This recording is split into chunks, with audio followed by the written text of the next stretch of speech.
Olwaleero tufunye omukisa naddala nze ng'omuntu ng'omwana wa Buganda enyumiriza ennyo mu Bwakabaka bwange. Guno omukisa gwa njawulo era ngwebaliza Katonda. Tuli wano embuga okujja okwanjula olutabaalo.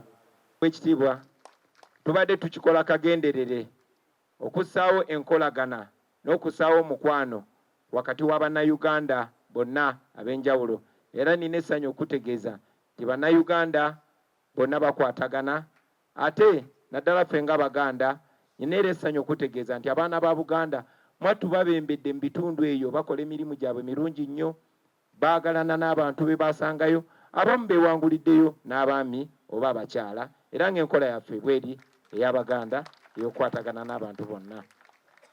Emyaka 5 egiyise tufubye okukola omulimu mu bwesimbu, okukola omulimu n'okusenvula ekigere kimu nga tukiteeka maaso ga kinnewaakyo. Tufubye okugatta abantu ba Uganda n'okugatta abantu ba Buganda. Tufubye okuwaayo obukulembeze obw'obwesimbu n'obugatta abantu. Newankubadde ng'era bwe kisuubirwa eriyo abamu ku bannaffe abaatendewerwa, naye tubadde tukyagenda mu maaso era tulina essuubi nti gye tunaatuukira nga byonna biteredde. Ekyo tukyebaliza Katonda.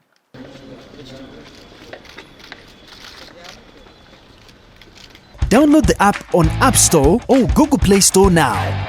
Vision Digital Experience, the future of media.